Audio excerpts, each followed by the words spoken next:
سلام كبرات تخاتلتي مدب تجراي ميديا نيتورك بوليتيكا تجراي كم معلتي نام معلتي حدشتي مع بالتات النار أي متصلو بفلاي دما دحري وعل سلام بريتريا أمانجو حوحات كأوان وان مسح حبات إن ترعيو أتوم من حوحات جويوم نفيدرال كراكون نتاودو كحقوقون زدليو كمني جيتا ردان جنرال تاركان زولو دليت سلطان بتوم نبرات مرحتي حوحات تنقحيلهم بتوسخي دقف حزبن مرحتي سراويتن ودو حوحات كم مقهام دحينا نامونان كلل تجراي بصيحة بوليتيكا إثيوبيا دما ناب سمين قص نختمت كوينرلو زوم أبلع علي زتقصنا يوم جيتاتشو ردان جنرال تاركانن ناب بريتوريا كاب زمرحو اوان جميرو ودو نمفراس ينكسقسو من واروم مسؤومنا او أقنيعهم كاب زنورو حدا زخونة دكتور فسها هافتوزيون عم ميديا وين أكاليحيو دحرزي دما مس أبي أحمد حتختوخ بمبال سلطان جزيو من محدار من حازة أبز بالشرحي بزوح الناس روحو دحر مزناح جيتاتشون جنرال تاركانن بريزيدنت جزيو من محدار كخونو زخالو انتخونو بزي زي وقع شاطر ازوم دليت سلطان دحار دما منقستاو سلطانون بمتكامن زوننو بجت سلازرخو كادر حوحات الناتقبرو ودو حوحات ملو بملو عبيد جيتاتشون نكأتون نخطفوان ليتن كترن سريحهم يوم نزيز تعزو نبارات مرحتي ودب عبالات مرحتي سراويتن هزبن بأغا نقيحهم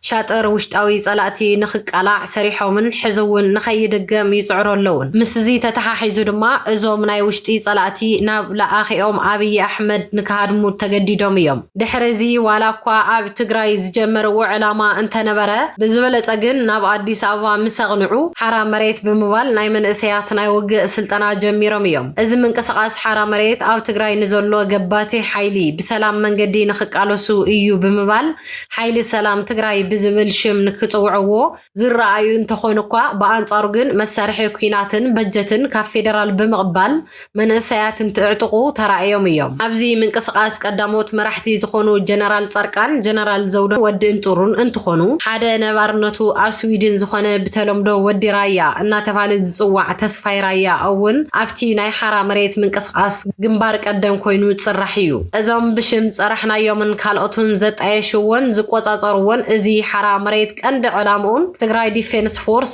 በቲንካን አጥፊኻን ቲፒኤፍ ትግራይ ፒስ ፎርስ ዝብል ሓይሊ አጠናኺርካ ትግራይ ምቁጽጻር እንትኾን ግን ድማ እዞም መራሕቲ እዚ ዕላማ ነቲ ትካል ዝተበጀተ በጀት ንውልቀ ጥቕሞም ሙዓል ብምጅማሮም እቲ ትካል ገና ካብ ጅምሩ ኣብ ሕቶ ምልክት ንከኣቱ ኮይኑ እዩ ኣብ መፈለንታ ምጅማረቲ ምንቅስቃስ ብፍላይ ድማ ከምኒ ሸዊት ቢተው ዝኣመሰሉ መንእሰያት ኣብ ትግራይ መማረፂ ፖለቲካ ውዳቤ የድሊ እዩ ኢልና ናብ ሓራ መሬት ኣቕኒዕና ዝብል መብራህሪ እንተነወርኳ ድሓር ግን ብዝረኣይዎ ናይ መራሕቲ ግዕዚና ነቲ ምንቅስቃስ ንኽቃወሙ ከም ዝተገደዱ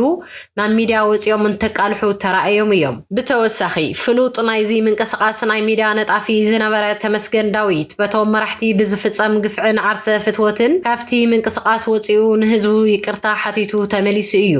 እዞም ኣብ ላዕሊ ዝተቀስናዮም መራሕቲ ሓራ መሬት እቲ ካብ ፌደራል ዝብጀት በጀት ንውልቀ ጥቕሞም ከም ዝጥቀምዎን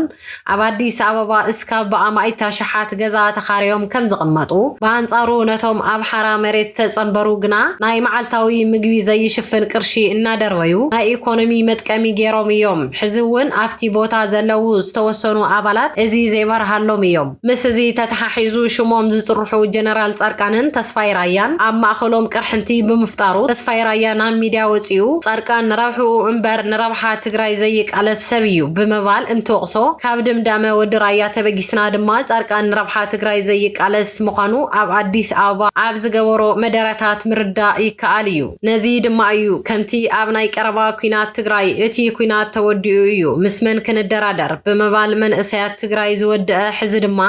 እቲ ኩናት ክንሕጽሮ ኢና እናበለይ ጀሃርሎ ጀነራል ጻርቃንን ተስፋይ ራያም በዚ ጥራይውን ዘይኮነስ ተስፋይ ራያ እቲ ምንቅስቃስ ብደቂ ራያ ከዕብለል ዝደሊ እንትኾን ጻርቃን እዚ ምንቅስቃስ በዚ እንተተዓብሊሉ ከም ዝውሕጦ ስለ ዝፈልጥ ዘይምድላዩ ካሊ ቅርሕንቲ ፈጢሩ እናቐጸለ ይርከብ ወዲ እንጥሩን ጀነራል ዘውዱን እውን እንትኾኑ እቲ ምንቅስቃስ ብመንእሰያት ከይዕብለል ወጢሮም ዝሰርሑ ዘለው እንትኾኑ ምስ እዚ ተተሓሒዙ ድማ ካልኦት ጀነራላት ማለት እውን ብጀነራል ጉዕሽ ገብረ ብጀነራል ከበደ ፍቃዱ ኮነሬል ንጉሰ ወለ ገብርኤል ወለጋ ካብ ትግራይ ለቂቆም አዲ ኣዲስ ኣበባ ክኽተሙ ዝተሰርሐ እንትኸውን ኣብኡ ምስ ከዱ ድማ ምስኒ ጀነራል ወዲ እንጥሩ ብምርኻብ ሓይሊ ሓራ መሬት ንክውንኑ ምስ ሓድሽ ወለዶ ትግራይ ገበግብ ገጢሞም ኣለው። እዞም ዝጠቐስናዮም ሓደሽቲ ሃደምቲ ጀነራላት ልክዕ ከምቶም ጀነራል ጻድቃንን ካልኦትን ህዝቢ ትግራይ ሰላም ክረክብ ኣለዎ ዝብሉ እንትኾኑ ብኣንጻሩ ግን ህዝቢ ትግራይን ህዝቢ ኤርትራን ብጽምዶ እንትመሓዞን እምቢ ንኹናት እንትብልን ብቕዋሞም ነቲ መሬት ትግራይ ዝሃገረን ቀንዲ ዓዳሚ ወጋእቲ ትግራይ ዝኾነ ፌደራል መንግስቲ ሓርዮም ባሕሪ ኣመራር ውዲት ኣብይ ኣሕመድ ቅድሚት ንምስላፍ ኣነ ይበሃሃሉ ኣለው። እዞም ጀነራላት ማለት እውን ጀነራል ገረዚሄር በየነ ወድን ጥሩ ጀነራል ዘውዱ ኪሮስ ጀነራል ጉዑሽ ገብረን ጀነራል ከበደ ፍቃዱን ናብ ምንቅስቃስ ሓራ መሬት ተጸምቢሮም መጋቢት 22/2018 ዓመተ ምህረት ናብቲ ቦታ ብምቕናዕ ነቶም ብምድንጋር ኣብኡ ዘለው መንእሰያት ረኺቦም መደረ እንትገብሩ ዝተርኣዩ ኮይኖም ኣብ መደረኦም ድማ ንውድብ ሕወሓት እዚ ገባቲ ሓይሊ ብምባል ሰላማዊ ቃልሲ ከም ዘይቅበል ገሊጾም ነዚ ሓይሊ ብኹናት ከም ዘልግስዎን ኣብኡ ዘለውን ኣባላት ምንቅስቃስ ድማ ድልዋት ንክኾኑ እንትሕብርዎም ተራእዮም እዮም እሞ እዞም ጀነራላትስ ደለይቲ ሰላም ዶ ደለይቲ ኩናት መልሲ ካብ መደረኦምን ምንቅስቃሶምን ምርካብ ይከኣል እዩ። እዚ እንትኸውን ዘይተሳተፉ ንጉስ ገብረ ጨርቆስ ኣቦይ ንበርሀ ባራኽን ብጉዑሽ ገብረን ብጀነራል ከበደን ከም ዝተተክኡ ዝተሓበረ እንትኸውን ነዚ ዝሰምዑ ንጉስ ገብረ ጨርቆስ ኣቦይ ድማ ንግንባር ክልተ ብምእካብ ንዓይ ካብ ግንባር ክልተ ማንም ኣይንቕ ቀንን ስረ ዘለኒ ሰብኣይ እየ ሰስረና ድማ ክንረአ ኢና ብምባል ነቶም ሓደሽቲ ተጸምበርትን ዝተሾሙን ጀነራላት ኣይቀበልን ኢሎም ኣለው። ኣመራርሓ ኣብ ዓፋር ካብ ዝርከቡ ዕጡቃት ተጋሩ በርሀ ባራኽን ንጉስ ኣቦይን ብጉዑሽ ገብረን ከበደ ፍቃዱን ክትክኡ ምውሳኑ ስዒቡ ንጉስ ኣቦይን በርሀ ባራኽን ኣንጻር ወዲ እንጥሩን እቶም ክትክኡ ዝተባሃሉ ኣመራርሓን ተላዒሎም ተባሂሉ ኣሎ። ወዲ እንጥሩን ንጉስ ኣቦይ ሰራዊት የለዓዕልን ይውድብን ስለ ዘሎ ምስ መራሕቲ ትግራይ እውን ርክብ ኣለዎ ዝብል ጥርጠረ ሒዞም ናይ ባዕሎም እሙናት ሰለልቲ ገይሮም ይከታተልዎ ኣለው ዝብል ሓበሬታ ኣሎ። ንጉስ ኣቦይ ወዲ ዓድዋ ስለ ዝኾነ ክንኣምኖ የብልናን ብዘለዎ ዝቕጽል እንተኮይኑ እውን ክንኣስሮ ኢና ዝብል ድምዳመ ሒዞም ኣለው ይብል ፍልፍል ሓበሬታ። ዋና ኣዛዚ ግንባር ክልተ ዝኾነ ንጉስ ኣቦይ ግን ወዲ ዓድዋ ዋላ እንተኾነ ኣብቲ ሰራዊት ተቐባልነት ኣለዎ ዳርጋ ኩሎም መራሕቲ ክፍለ ሰራዊታት ግንባር ክልተ እውን ኣብ ጎኒ ንጉስ ኣቦይ ደው ኢሎም ይብል ወሲኹ ፍልፍልና። እዚ ዝፈለጡ እኒ ወዲ እንጥሩ ድማ ብናይ ቀረባ ሰባቶም ገይሮም ነቶም ኣመራርሓ ግንባር ክልተ ንንጉስ ንኽቃወሙ ብገንዘብ ከእምንዎም ይፍትኑ ምህላዎም ይግለጽ። ስለያ ዕጡቃት ኣብ ዓፋር ዘለው ተጋሩ ድማ ናይ እኒ ንጉስ ኣቦይ ምንቅስቃስ ብዕቱ ክከታተሉ ብወዲ እንጥሩ ተዓዚዞም ከም ዘለው ይገልጽ። ንበርሀ በራኺ ድማ ኣብ ኣዲስ ኣበባ ብሽምግልና ከእምንዎ ዋላ እኳ ተፈተኑ እስካብ ሕዚ ኣይተዓወተን። ከምኡ እውን ኣዛዚ ክፍለ ሰራዊት ጥላሁን የግዛው ረዳኢ ዋዩ ናብ ትግራይ ከይኣቱ ስለ ዝሰጉ ንሱ እውን ኣብ ታርጌት ስለያ ወዲ እንጥሩ ኣትየሎ ተባሂሉ። ዋና ኣዛዚ ግንባር ክልተ ንጉስ ኣቦይ እውን ኣብ ታርጌት ስለያ ወዲ እንጥሩ ምእታው ፈሊጡ ብሕውእ ናይ ባዕሉ ስለያ ኣጣይሹ ይንቀሳቀስ ከም ዘሎ ብምግላጽ እቲ ግንባር እውን ኣንጻር ወዲ እንጥሩ ክእድም ይለዓዕልዎ ከም ዘለው ካብ ውሽጢ ዝተረኸበ ሓበሬታ ብምባል ፍልፍልና ቃሊሑ ኣሎ። ካብ መፈለምታ ጀሚሩ ብምክፍፋልን ብውልቀ ጥቕምን ዝሕመስ ዘሎ ምንቅስቃስ ሓራ መሬት መደምደምትኡ ምፍራስ ምዃኑ ርዱእ እዩ። ምክንያቱ ድማ እቲ ነዚ ምንቅስቃስ ዝመርሕ ዘሎ ፌደራል መንግስቲ ብዘይተጸበዮ መንገዲ እናኸደ ትግራይ ኣብ ኢድ ሕወሓት ጸኒዓ ብምኻዳ እንትኸውን እዞም መራሕቲ ሓራ መሬት ግና ቀንዲ ውራይ ፌደራል መንግስቲ ረሲዖም ብውልቀ ስልጣንን ጥቕምን ይተፋነኑ ብምህላዎም እዩ። بخالق مداي دما اتوم نفيدرال قربا اينا بحالتن عرسوم دليتي لوطي بمبال زصوعو تغارو نن عرسوم امت فنان تصميدوم يركبو اندي مبغسي فحفحوم دما فيدرال منغستي بفلاي دكتور ابراهام بلاي كاب نعنانتوم مسح وحاز نورو نمنتاي يقربو زبل انتخون مغابيت 28 2018 عامه مرت بريزيدنت غيزاوي ممحدار تግራይ جنرال ታደሰ ወረደ ናብ አዲስ አበባ ምስ መኻዱ ተተሓሒዙ ወናኒ ግዕዝ ሚድያ አይተ አማኑኤል መስፍን ዶክተር አብርሃም ነዚ ጀነራል ከም ዝተቀበሎ ብምሕባር ኣብ ናይ ግዕዝ ሚድያ ገጽ ዶክተር አብርሃም ካብ ኤርፖርት ተቀቢሉ ናብ ገዝኡ ወሲዱ ከም ዘዕረፎን ነዚ ዝገበረ ድማ ሓለቃይ ስለ ዝኣዘዘን እዩ ከም ዝበለ ረኺበዮ ኢሉ ዘቐምጦ ሓበሬታ የመላኽት ምስ እዚ ዝተተሓሓዘ ድማ አይተ ኣተኽልቲ ሃይለ ስላሴ ንናይ ሕወሓት ኣኻል ዝለኣኽ ሚኒስትር ካብ ምርኣይ ዝኸፍእ የለን ብምባል ዶክተር አብርሃም ሽሙ ከይጸርሐ ሸርዲድዎ እዩ ብተወሳኺ ወናኒ ግዕዝ ሚድያ ኣማኑኤል መስፍን ዶክተር አብርሃም ኣነ ጥራሕ ዝብል ባህሪ ከም ዘለዎ ብምቕማጥ ንብዙሓት ናይ ለውጢ ሓይሊ ከም ዝኮለፈን ኣብ ትግራይ ለውጢ ከይመጽእ ይሕንክል ከም ዘሎ ሓቢሩ እዩ ነዚ ዝምልከቱ ዘለው ነጠፍተይ ማሕበራዊ ሚድያ ክልተ ሰረቕቲ እንትካፈሉ ይበኣሱ ብምባል ኣብ መንጎ እዞም ሰባት ዘሎ ንሕንሕ ኣመልኪቶም ርእይቶታቶም ይህበለው ካብቶም ርእይቶታት ፈለጥቲ ውሽጢ ድማ ኣታኽልቲ ንዶክተር አብርሃም ክወቅስ ኣይግብኦን ብስሩ እውን ነዚ ኣታኽልቲ ዝበሃል ብስም እንደርታ ዝሽቀጥ ወዲ ዓጋመ እዩ ትማሊ ኣየዃናይና ብምባል ምስኒ ሕወሓት ዝነበረ ንታደሰ ብምንታይ መለክዒ ኩርኩር ሕወሓት ክብሎ ኪኢሉ ዝበልዎ ኮይኖም ንወናኒ ግዕዝ ሚድያ ድማ እዚ ኣማኑኤል ዝበሃል ሰብ እግሪ አብርሃም ዝነበረ ሰብ እዩ ሎሚ ናብ ካናዳ ስለ ዝወፀ ናይ ሙቃስ ሞራል የብሉን ንዶክተር አብርሃም ክቃለሶ ዝነበሮ ምስኡ እናሃለዎ ነይሩ እዚ ኣካያይዳ ክዝሕለካ ብጭልፋ ክመቆካ ብማንካ ከም ዝበሃል እዩ ብስሩ እውን ኣይተ ኣማኑኤል ተወላዲ እንደርታ ዘይኮነስ ተወላዲ ዓድዋ እዩ ንፖለቲካዊ ሸቐጥ ዝሓቦ ዓዱ ይእመነሉ ብምባል እንትወቕስዎም ተራእዮም እዮም ብሓፈሻ እዚ ምንቅስቃስ ሓራ መሬትን ምንቅስቃስ ሸዋን ኣብ ሕቶ ምልክት ኣትዩ ዘሎ እንትኸውን ቀንዲ ሓይሊ ዝኸውን ዘሎ ድማ ምንቅስቃስ ጽምዶ ምዃኑ ንኹሉ ኣደሚሙ ይርከብ እዚ ምንቅስቃስ ጽምዶ ገና ካብ መፈለምቱ ንኹሉ ፋሕፋሕ ከም ዘብል ዝተገመተ እንትኸውን ሽቱ ድማ ይወቅዓሎ እቲ ካልእ ትሕዝቶና ጀነራል ታደሰ ወረደ ንስልጣን ኢሉ ልኡኽ ብልጽግና ኮይኑ መኸተ ዘዕንቅፍ ምሽጥር ንጸላኢ ከይህብ ስለ ዝጥርጠር ጥንቃቄ የድሊ ዝብል ካብ ዝተፈላለዩ ወሃብቲ ርእይቶ ክወፅእ ጀሚሩ ጀነራል ታደሰ ወረደ ምስ ኣመራርሓ ሰራዊትን ሕወሓት ከይተላዘበ ናብ አዲስ አበባ ከይዱ ሽመት ሒዙ ምንጹ ንህዝብን ሓይልታትን ትግራይ ዘለዎ ንዕቀትን ጥራሕ እንተይኮነስ ተልእኮ ብልጽግና ሒዙ ምሽጥር ትግራይ ኣሕሊፉ መጺኡ ክኾን ስለ ዝኽእል ልዑል ክትትል የድልዮ ክብል ሓደ ላዕለዋይ ኣመራርሓ ሰራዊት ትግራይ ቃሉ ከም ዝሃበ ይግለጽ ኣሎ ብዝፈረሰ ሕገ መንግስትን ውዕልን ሕጊ ኣጣቂዕኻ በይናዊ ሽሞት መሃብን ምቕባልን ሓደ እዮም ዝበለ እቲ ኣመራርሓ ነቲ ኣብ ትግራይም መጻምድቱን ዘሎ ናይ ምክልኻልን ምጥቃዕን ምድላው ሪፖርት ኣቕሪቡ ክኾን ስለ ዝኽእል ትልሚ ምቕያስን ነቲ ብብልጽግና ትግራይ ንምድኻም ዝተሾመ ሽሞቱ